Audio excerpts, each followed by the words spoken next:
સૂર્યપ્રકાશ અહીંયા આવે છે તો આ સૂર્યપ્રકાશ આવે છે એને આપણે શું કહીશું શું કહીએ તો મિત્રો જે જગ્યાએ સૂર્યનો પ્રકાશ પહોંચે છે એવી પર્ટિક્યુલર એક જગ્યા અથવા તો એક આપણે એને રેખા કહીએ આ એક્ઝેક્ટલી ઉપર ઝોન આ ઉપરના ઝોનમાં સૂર્યપ્રકાશ પહોંચે છે અને અહીંયાથી ઉપર સૂર્યપ્રકાશ અહીંથી પહોંચતો નથી તો આ વિસ્તારને આપણે એક પર્ટિક્યુલર નામ કીધું છે અને આ નામ કહેવાય મિત્રો કે ભાઈ આ લિમ્નેટિક ઝોન કહેવામાં આવે છે તો તમારો આન્સર છે અહીંયા સી તમારો રાઈટ આન્સર છે જો અહીંયા નથી ખબર પડી હું માનું છું કે અહીંયા ઘણા બધા વિદ્યાર્થી મિત્રોને તકલીફ પડશે પણ કોઈ વાંધો નહીં અહીંયા તકલીફ પડશે એનો કોઈ વાંધો પરીક્ષામાં મિત્રો તકલીફ પડી જોઈએ નહીં અને બુક વાંચતા હોય એ વખતે તો ક્યારેય તકલીફ પડશે નહીં તો લિમ્નેટિક ઝોન કહેવામાં આવે છે લિમ્નેટિક ઝોન ખાસ યાદ રાખજો ચલો હવે જે સૂર્યપ્રકાશ પહોંચતો નથી ત્યાં તે શું કહેવાશે એને તો એ પણ આપણે પ્રીવિયસ સેશનમાં કરાવડાવ્યું હતું તો એને કહીશું આપણે અફોટિક ઝોન કહીશું અફોટિક ઝોન એટલે એવો વિસ્તાર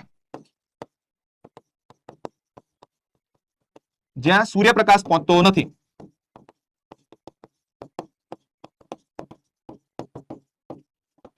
અને હવે આપણે સમજીએ છીએ એની બાજુનો વિસ્તાર એટલે કે હવે એવો વિસ્તાર કે જ્યાં તમને થોડું તમને જોવા મળે છે સ્થળીય નિવસન તંત્રના અવશેષ પણ જોવા મળે છે અને થોડું છીછરા પાણી વાળું એટલે અહીંયા તમને અહીંયા વૃક્ષ જોવા મળે થોડું અહીંયા ગ્રાસ જોવા મળશે તો આવો વિસ્તાર છે એને શું કહી શકીએ મિત્રો તો આ વિસ્તારને આપણે લિટોરલ ઝોન આપણે કહીએ તો આ અહીંયાથી એક જો આપણે અહીંયા બ્રિજ બનાવી દઈએ એટલે કે આ લીટી અહીંયા કરી દઈએ અહીંયા તો આ વિસ્તાર છે મિત્રો એને કહીશું આપણે લિટોરલ ઝોન કહીએ આપણે લિટોરલ ક્ષેત્ર તો જો એક જ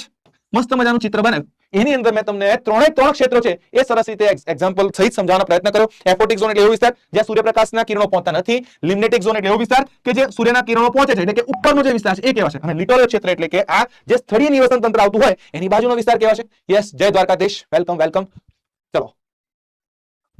ચલો આનો મેં આન્સર આપી દીધો છે ને આનો રાઈટ આન્સર આવશે સી આવશે પણ હવે નેક્સ્ટ પ્રશ્નનો જવાબ મેં આની